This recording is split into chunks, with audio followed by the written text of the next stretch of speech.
And I think for a state that shares borders with two countries, I think what an apt book. Song Without Borders.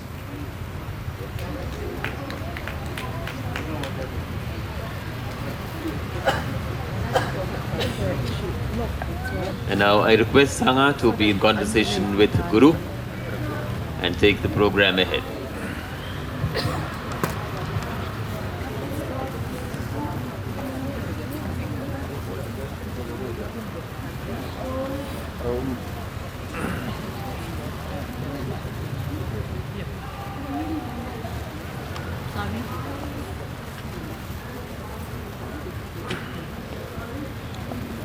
Okay, Guru, known you a long time.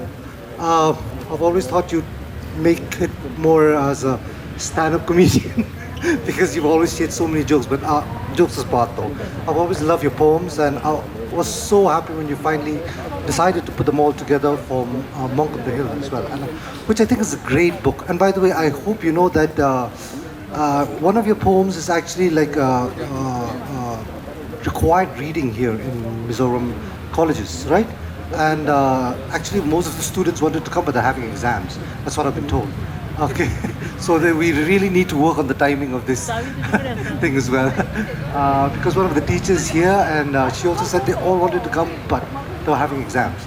So yeah, so that's the thing. But anyway, I just wanted to at least begin first with your journey towards poetry. I don't think you have a background in literature or stuff like that, right? But what made you fall in love with poetry, and why did you want to write poetry?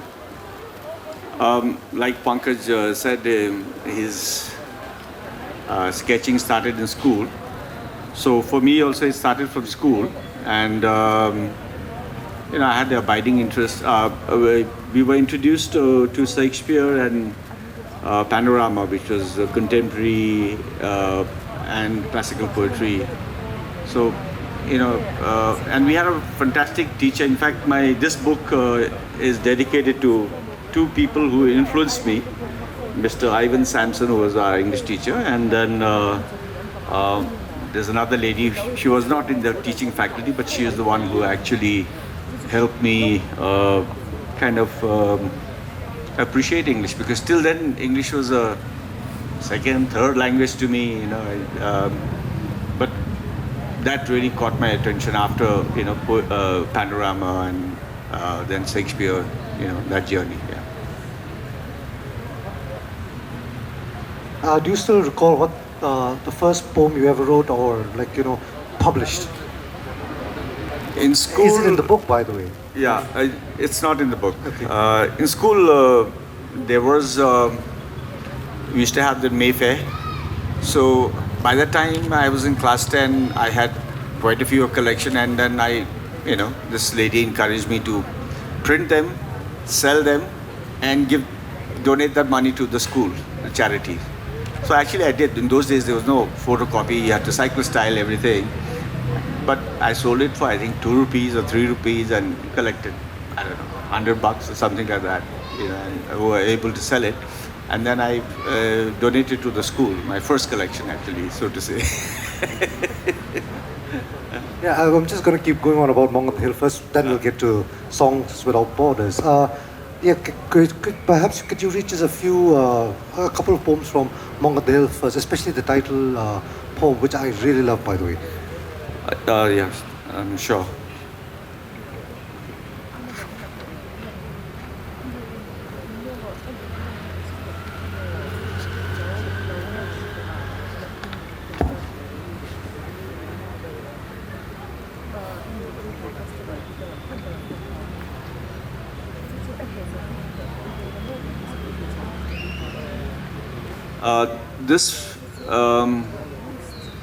This poem actually was written during, the frenetic construction boom, especially with huge hydro projects that were happening in Sikkim. And, the large hydro projects were acquiring land, and people were selling their land, and mostly people were farmers, lecturers, and they didn't really know how to handle a lot of money, and because they got compensated, but then they started buying things which they didn't need actually, cars or motorbikes and color television, and in 2 to 3 years they became landless. The farmers who were generally in the hills, most of the farmers are subsistence farming, and they don't have the skill to be commercial farmers. And that's the difference. And a lot of people, after they lost the land, they actually went back to penury. So, and this is just an observation. It's not a, it's not a kind of a, I'm just seeing as a witness to things that's happening around us. So it's called Monk on a Hill. A brand new road burrows his way up the trail.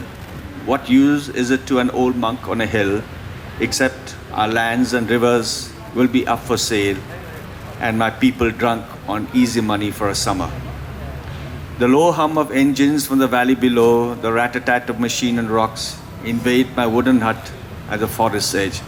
Now it's a little long poem, so I'm not going to read everything, but maybe I'll read the ending, in the sense that this is old man, was almost 80 years old. But for him, I think his quiet hut in the village is a place to retreat and to be away from everything. So he says, I have no regrets. Tomorrow is just another day. Snow on the mountains, a rustle of leaves in the woods, a pot of tea on the boil, and verses from the Heart Sutra. What more can a silly old man want? Until the rhododendrons bloom again, you will find me, none the wiser, plodding that old path which disappears into the far bamboo grove. Why I wanted you to read particularly that poem is basically what I felt about this first book that you wrote, because we often tend to have these other people write about the mountains and in such a pristine, almost majestic, very romanticized version of it. But you being there and talking about the place and exposing it for what it is, actually behind all of that, there's this dirt, this grime that happens there as well. This chipping away of what was perhaps pristine earlier as well. So as an observer, do you feel like this is very important for you, for other people to know when they're talking about places like Sikkim and all of that? I think all writing is a kind of a witness to things that are happening around. And as writers and poets, our job is to ask questions, when we see things around us, and to be sincere to the questions you have and to raise them, not necessarily always as protest, but to ask questions, to reflect, and to express them in the way you can, at your best possible way you can express. So I feel not a duty as such, but to be a writer is to ask questions to the things that are happening around us, and to try to find an answer, or to at least seek an answer, and that leads me to, because my only craft I know is writing poetry, so that leads me to that.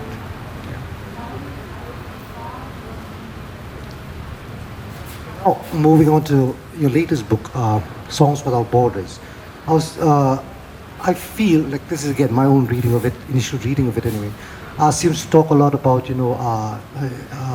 aging and dealing with those terms that especially when you look, you reflect about your children, and you talk about and you use words like envy and jealousy and all that, which is like seems to be what the journey of your journey as a person, that it's moving towards that.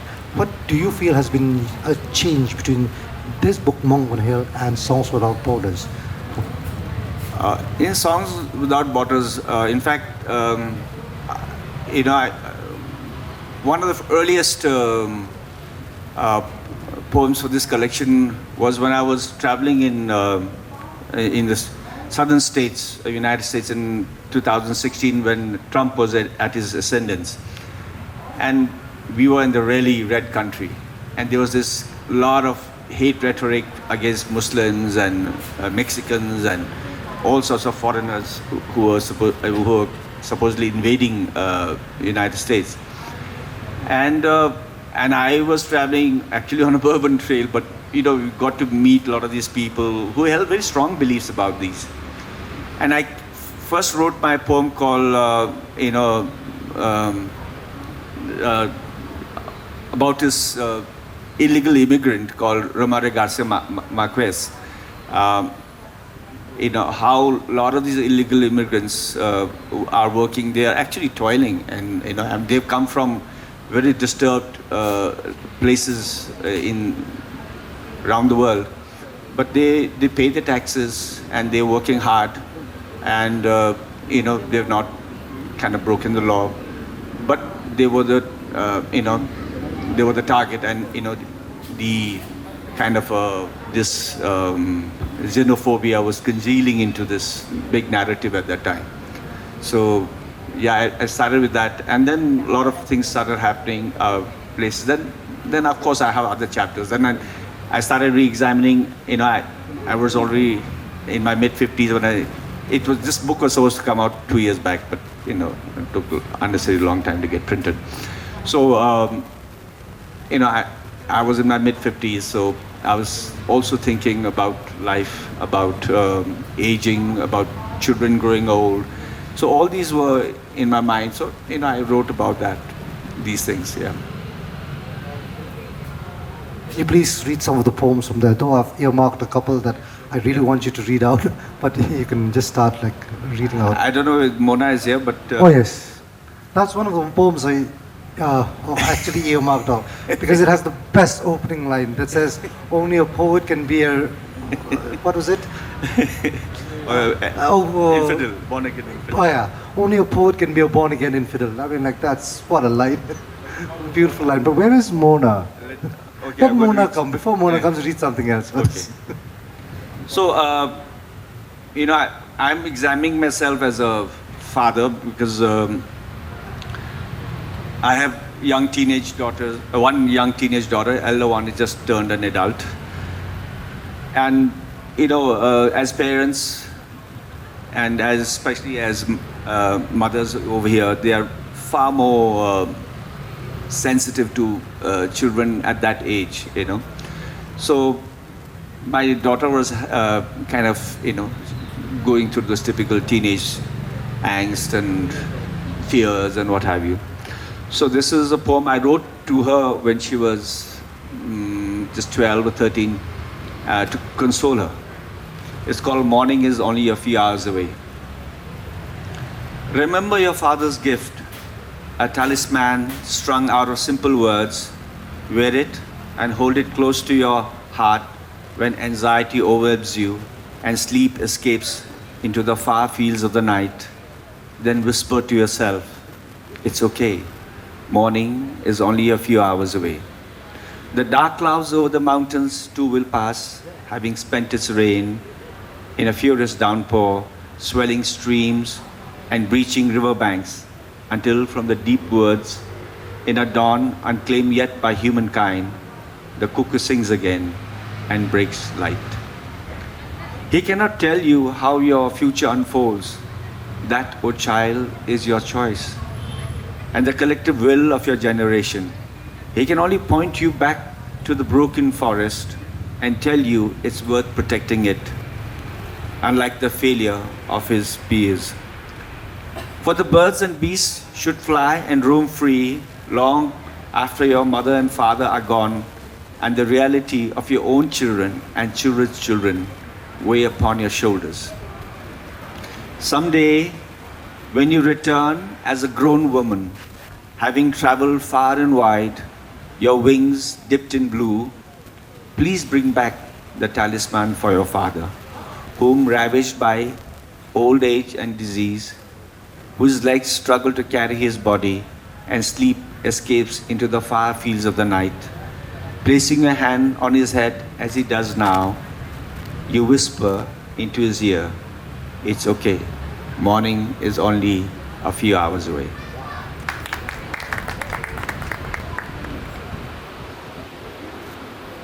What a beautiful talisman to carry about. Like, that's so hopeful. And okay, the poem that I wanted you to read besides Mona, of course, is the one, the strange case of Evie's death. Yes. Was it? Yeah. And yeah, I love how, like, of course, we always, anybody questions or thinks about their mortality at some point or the other. But that kind of quiet acceptance of it, strong acceptance of, that this is part of life, and just to carry on with it. And the way that you've written about it is actually, I found it very beautiful and comforting at the same time. So yeah, I would really like you to read that poem and talk a little bit about that poem as well. Evie means grandmother in Ladakhi and many Himalayan dialects. And I have never met my grandmother. She died many years before I was born. My father had a, I think, little tiff with his own father, and he left. And he was one of the only surviving child of his mother, of his parents. And this is, I think, my grandmother died somewhere in the early 60s probably. And this is, it talks about how, but she was a very kind of a devout Buddhist old lady. And for her, the act of dying was like as if she's done that many times before, like from primordial memory, So it says, the strange case of Evie's death. The night before my Evie died, she had arranged whole host of things: 2 bamboo poles, a tin of dalda, butter lamps, and unstitched a roll of money stashed inside a pillow for an eventuality of death. She was apparently her jolly self that night, a little too jolly and slightly tipsy, as some old neighbors would later recall, for someone whose only surviving son was not in touch for years and a husband often away to towns on errands. Like a Himalayan last supper of 2, she had laid a feast with some local brew. She was very matter-of-fact about her mortality. That night, despite the solemnity of it all, she gave clear instructions to a young family friend on the mundane business of dying. The house to be cleaned, number of monks to be called, neighbors to be informed, offerings and rituals to be followed, and a selection of food to be served. True enough, the following morning, her head rested softly on the palm of her right hand as her body lay lateral on her side. The calm stillness enveloped around her just like that. She was gone, peacefully and without any fuss, almost as if she knew how to die from primordial memory and had done it many times before.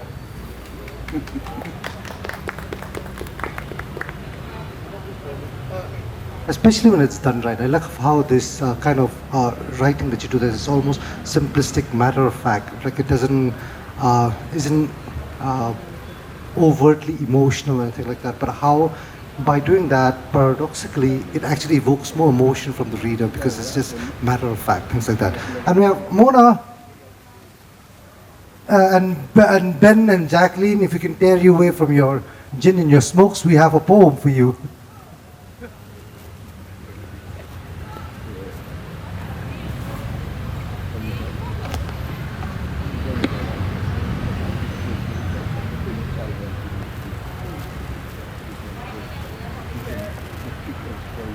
All right. So, if I may ask, how did this poem come about? The poem is called Mona, by the way. Mona, I think you find a rock to hide under because this is a poem on you. But and I need to preface it. And after you read the poem, I think we can take questions from the audience, right? Yeah. Okay. So I'm going to preface this. But yeah, Mona, find a rock to hide under. Mona's poetry is probably one of the best in Indian poetry landscape, written in English. The sophistication of her language, the clipped precision of her sentences, the subtle subversive text lurking just beneath the surface, the delicious irreverence of her voice, never loud but strong, that burns slow like embers. Her poems don't court empathy, it interrogates it. I return often to read my favorite poem, anti-love poem. If a poem aspired to live beyond the summary of our emotions, lurching as they do from one sentiment to another, this poem is a knife that twists slowly in your stomach, not to kill you, but gut out all the things you held sacred, true, or who you are, and heal you in your discomfort and reckoning.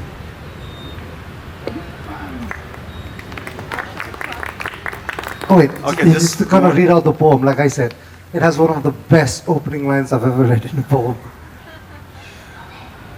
Mona, only a poet can be a born-again infidel, digging the earth in an inverted land. So split the sky here, lay it flat, and put the roof first before you place the columns. Then cast the slab, and finally 6 feet pile foundation of concrete and steel. Those long, aimless hours in a government office, which she just came from right now, melt away hands in Dali's clocks. They cannot understand your language, though you have studied and refined it all your life. Your alphabet presents a clear danger, imprinting themselves without braille. The razor hills have cut you time again, and the wild grass hides secrets, for its roots have tasted spilled blood. We are drunk on poetry. Mafa died lashing out his heart with sweetest songs of bitterness. How much more lemon can a poet pour out, you say, lifting your hands, weighing an obvious disappointment. A world retracts and ignores the grammar of despair. Only the preacher preaches to his flocks. Nothing changes. Hope is locked in a stalemate. Far too many young men are eager to die, to save our souls with a book and a gun.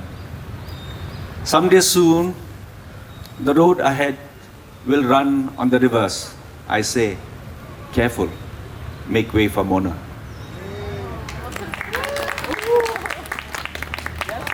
Be careful, especially if I'm behind the wheel. No. Only a poet can be a born-again infidel, that's you. Okay, can we have comments or questions from the audience, please?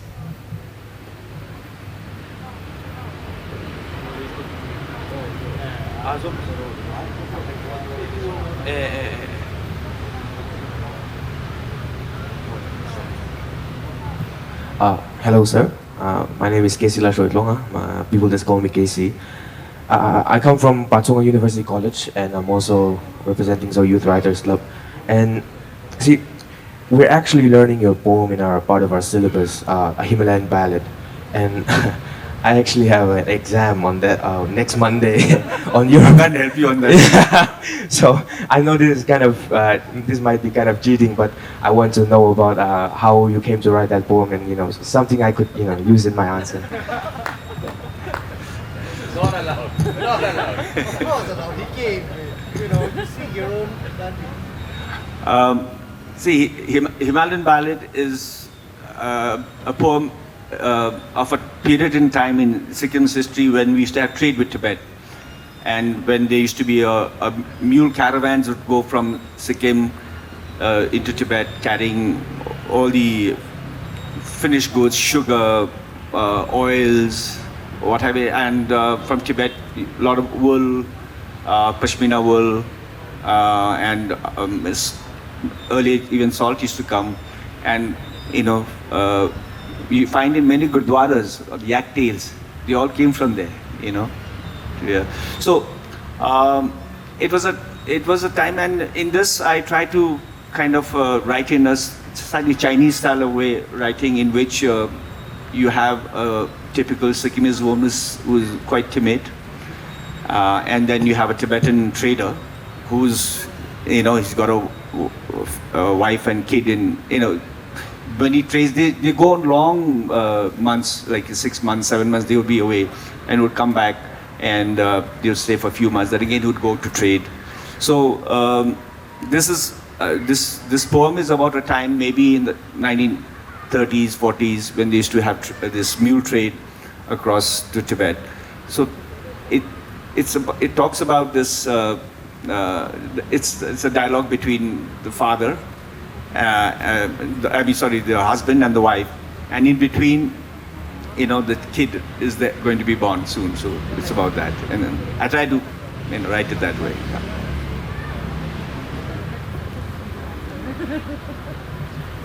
Any other questions?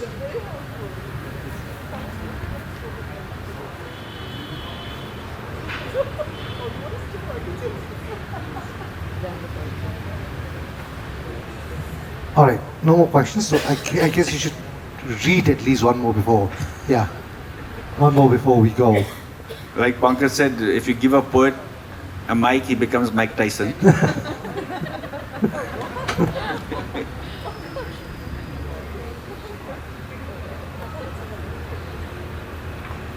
Of late, I've been writing about things which, you know, sometimes how history, events in history, how they affect our lives, and how it changes the trajectory of a place, the people, all that, you know. So it's called Notes to Dr. Archibald Campbell. Dr. Archibald Campbell was actually was a physician, but he was also the one to introduce tea in Darjeeling. I know one of the finest teas you get in the world is Darjeeling tea, and we all enjoy Darjeeling tea, but the kind of background to this is, you know, how it started and how it upended many things in that time. The constant felling of trees for decades filled the valley with tombs of mute voices, the slashing and burning of the undergrowth, the charred earth smell of channel grounds waiting for a rebirth. And once again, I imagine you on the brow of a hill, surveying the lay of the land, sloping swift from the gaze of your eyes. Passionate, you dare dream, ruthlessly efficient as only a white sahib could be. The skies change unnoticed, birds and beasts flee as masses of migrants arrive to eke out a living, while the masters wallow in luxury. But your presence continues to straddle the horizon, serving an empress the finest teas in all her land. Your bearded face left these hills more than a century and a half ago, yet your legacy burdens us with a difficult history. Plagued by division and deception, labor and capital, our stories remain forever contested. Oolong leaves steep into a setting sun, our mountains bear no witness.